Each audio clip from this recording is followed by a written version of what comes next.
మీరన్నా ఏం చేస్తున్నావు? ఏం లేదు తమ్ముడు, బాగా బోర్ కొడుతుంది. ఏదన్నా మంచి హిట్ సినిమాని రీమేక్ చేసి గబ్బులు ఇద్దాం అనుకుంటున్నా. నువ్వేమంటావు తమ్ముడు? నేనేం చెప్తానులే అన్న, వద్దంటే ఆగుతావా ఏంది? లే కదా, నువ్వు తీ ఎవడాపుతాడు, నేను చూస్తా. Okay okay. యాక్చువల్గా మెహరన్నని చూసిన వెంటనే అనుకున్నా, చరిత్ర సృష్టించి ఫ్యూచర్లో ప్రతి డైరెక్టర్కి పెద్ద కాంపిటీషన్ అవుతాడని. అన్న రికార్డు ఎవరికన్నా ఉందా? లేదు కదా. ఈవెన్ రాజమౌళి తలకిందులుగా తపస్సు చేసిన అన్న రికార్డుని బ్రేక్ చేయలేడు. చెప్తా చూడు. ఫస్ట్ ఆఫ్ ఆల్ మా అన్న ఒక స్పై లాంటాడబ్బా. బాబీ సినిమా గుర్తుందా మీకు? దానిలో మహేష్ బాబు ఫ్రెండ్గా చేశాడు. యాక్చువల్గా అక్కడ మా అన్న యాక్టింగ్ చేయాలని కాదు, యాక్టింగ్ చేస్తూ చేస్తూ డైరెక్షన్ ఎలా ఉంటుందని బాగా అబ్జర్వ్ చేశాడు. చూడండి, మీరు ఎవరన్నా కనిపెట్టగలిగారా? లేదు కదా. అది మా అన్న టాలెంట్. ఇంకా వెంటనే డైరెక్టర్గా దండయాత్ర చేద్దామని వీర కన్నడిగా తీసి పెద్ద హిట్ కొట్టాడు. కానీ ఇదే సినిమా తెలుగులో ఆంధ్ర వాళ్ళ పూరి తీశాడు, కానీ ఫ్లాప్ అయింది. సో మీకు ఇక్కడే అర్థమైపోయి ఉండాలి అన్న ఎంత పెద్ద తోపో. ఈ ఘన విజయాన్ని బాగా సెలబ్రేట్ చేసుకుందామని ఒక మంచి ట్రిప్ వేసాం. వెయిట్ మీకు అర్థం కావట్లేదు కదా, లైవ్లో చూపిస్తా. టైం మిషన్లో వెనక్కి వెళ్దాం. జస్ట్ నేను అన్నతో మాట్లాడుతుంటాను, మీరు అబ్జర్వ్ చేయండి, డిస్టర్బ్ చేయకండి. మళ్ళీ కోబడి ఇంకో సినిమా తీస్తాడు. ఓకే. వీర కన్నడిగా హిట్ తర్వాత అన్న అక్కడ కూర్చోన్నాడు 2005లో. అన్న ఇంకేం బా, సినిమా హిట్ అయింది, నెక్స్ట్ ఏంది మళ్ళా? ఏం లేదురా, మొన్న ఒక్కడో అనే సినిమా చూసినాను మహేష్ బాబుది, బాగుంది. దాంట్లో పునీత్ రాజ్ కుమార్ పెట్టి రీమేక్ చేద్దాం అనుకుంటున్నా. సూపర్ సినిమా అన్న, ఏం ఆలోచించకుండా వెంటనే చేసేయి. చూసారు కదా, అది అన్నంటే. డైరెక్ట్ సినిమా తీసినోడు కాదు, ఎలాంటి సినిమాని రీమేక్ చేయొచ్చు అని ఆలోచించినోడే గొప్పోడు. ఎరా తమ్ముడు, రిజల్ట్ ఎట్లుంది? బా అన్న, సినిమా అయితే మామూలుగా లేదు, యాజ్ ఇట్ ఈస్ దింపేసినావు. బయట రచ్చనే. అయినా నువ్వు సినిమా తీయడము అది హిట్ అవ్వకపోవడమా? పోతన్నా, సారీ తోపన్నా, తోపు నువ్వు. తెలిసిందే కదరా అది. నువ్వురా సిట్టింగ్ ఇద్దాం అన్న. ఇప్పుడు ఏరుగుతున్నా, కడుక్కొని ఒక 20 నిమిషాలు నీ ముందుంటా. సర్లే కానీ ఇక్కడ హిట్లు కొట్టి బోర్ కొట్టేసిందిరా, టాలీవుడ్కి వెళ్దాం అనుకుంటున్నా. అన్న తీసింది 2 కదన్నా. రెండైతే ఏందిరా, హిట్ అయినా లేదా అన్న? ఎందుకులే అన్న ఊరికే రిస్క్, అవేవో ఇక్కడే తీయచ్చు కదా.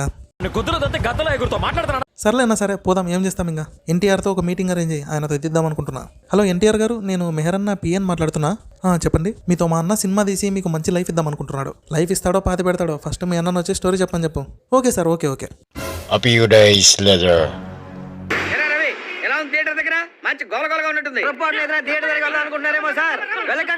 బా ఈ సినిమా ఉంటుంది, అసలు ఫస్ట్ హీరోనే చూడలేం. చాలా బక్క కనిపిస్తాడబ్బా, అని హెయిర్ స్టైల్ కూడా బాగుండదు. దీంతో పాటు సినిమా మొత్తం ఒకటే గెటప్. మీరు బాగా అబ్జర్వ్ చేస్తే ఈ గెటప్ ని పోకిరి సినిమాలో చూడొచ్చు. స్టోరీ రాసేటప్పుడు ఆ సినిమా చూసింటాడు, ఈ గెటప్ పెట్టాడు అంతే. ఇంకా రిజల్ట్ మీకు తెలిసిందే, సినిమా అయితే ఎత్తిపోయింది. కానీ లాస్ అయితే రాలేదు అని చెప్తున్నారు. ఏమో మరి, వాళ్ళకే తెలియాలి. తర్వాత సినిమా పోయిందన్న బాధలో మెహరన్న బెడ్ మీద పడుకొని టీవీ చూస్తూ ఉంటాడు. సడన్ గా అజిత్ యాక్ట్ చేసిన బిల్లా కనిపిస్తుంది. పాపం ఈ సినిమాని ఏమన్నావబ్బా, ఎందుకంటే ప్రభాస్ ని చాలా స్టైలిష్ గా చూపించాడు. అండ్ మన టాలీవుడ్ లో కూడా స్టైలిష్ మాఫియా సినిమా ఏదన్నా ఉందంటే అది బిల్లానే. చెప్పాలంటే బిల్లా రోల్లో అజిత్ కంటే కూడా ప్రభాసే బాగా సెట్ అయ్యాడు. సినిమా యావరేజ్ అయినప్పటికీ ప్రభాస్ ని చాలా స్టైలిష్ గా చూపించడం వల్ల బాగా పొగిడారు. కానీ ఓవరాల్ గా రిజల్ట్ వచ్చేసి యావరేజ్. ఇప్పుడు చూడండి బా, మూవీ ఆఫ్ ద డికేడ్ శక్తి. యాక్చువల్గా ఇది తన ఓన్ స్టోరీనే, కానీ దీనికి కూడా ఇన్స్పిరేషన్ ఉంది అనుకుంటున్నా. ఏదో తెలుసా, మగధీర. యాక్చువల్గా ఏమైంటదంటే, బిల్లా తర్వాత మనోడిని కొంచెం పొగిడారని చెప్పాను కదా, దీంతో మనోడు బాగా మురిసిపోయి నన్ను పీకేటోడు లేడు, ఆపేటోడు లేడు, హిస్టరీ క్రియేట్ చేయాలని చెప్పి గట్టిగా అనుకుంటాడు. అప్పుడే మగధీర వచ్చింది కదా, దాన్ని ఇన్స్పిరేషన్ గా తీసుకొని ఈ సినిమా తీసింటాడు. అంటే ఇలానే చేశాడు అని చెప్పట్లేదు, చేసి ఉండొచ్చు అని చెప్తున్నా. దీని అమ్మ, ఈ సినిమా ప్రమోషన్ ఉంటుంది, అదే ఆడియో ఫంక్షన్ లో మనోడు ఒక రేంజ్ లో ఎగురుతాడు కదా, అది పడికి మైండ్ లోనే ఉంది. ఆల్రెడీ ఆంధ్ర వాళ్ళలోనే పెద్ద ఎన్టీఆర్ గెటప్ నచ్చలేదు, అది సినిమాకి పెద్ద మైనస్ పాయింట్. మనోడు ఏంటంటే ఈ సినిమాలో దానికంటే భయంకరమైన గెటప్ పెట్టినాడు. అసలు మగధీరలో రామ్ చరణ్ ఒక వారియర్ గా ఎంత బాగా సెట్ అయ్యాడు. తను చెప్పే డైలాగులు, 100 మెంబర్స్ ఫైట్ సీక్వెన్స్ కూడా నమ్మేటట్టే ఉంది. కానీ ఈ సినిమాలో ఎన్టీఆర్ చెప్తే కంప్లీట్ ఓవర్ యాక్షన్ ఉన్నట్టే ఉంటది. హీరోని అని ఏం లాభం లేవా, డైరెక్టర్ చక్కగా ఉంటే కదా వీళ్ళు బాగుండేది. నాకు తెలిసి సోను సూద్ పశుపతిలాగా మారింది మెహరన్న మీద రెవెన్యూ తీర్చుకోనికే ఏమో. అక్కడ చచ్చిపోయి అరుంధతిలో మళ్ళీ పుట్టాడు. ఏమంటే మనోడికి అమ్మాయిలు పిచ్చి. దీంతో అరుంధతి కోపం వచ్చి నాకడానికి 4 లేకుండా వేసింది.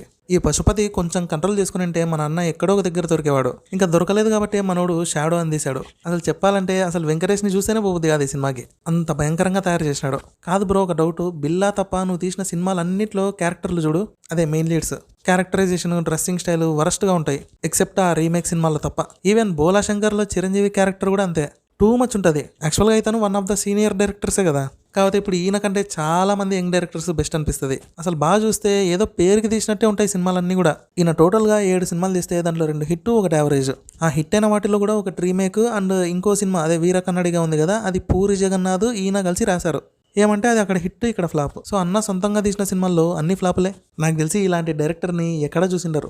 ఏమోలే, మా అన్న ఇప్పుడు ఏం చేస్తున్నాడో ఏమో మరి. ఒకటి చెప్తా చూడండి, సింహం సైలెంట్గా ఉందంటే అది వేటకి సిద్ధమవుతున్నట్టే. నా గెస్ కరెక్ట్ అయితే మన అన్న ఇప్పుడు ప్రపంచంలో ఉండే అన్ని లాంగ్వేజెస్లో సినిమాలు చూస్తుంటాడు. చూస్తూ ఉండండి, అన్ని కలిపి కొట్టి ఏదో ఒక రోజు హిట్ కొడతాడు. ఆ హిట్ కొట్టిన రోజు అన్న నోట్లో స్వీట్ పెడతా. ఇదండి ఒక గొప్ప డైరెక్టర్ యొక్క చరిత్ర.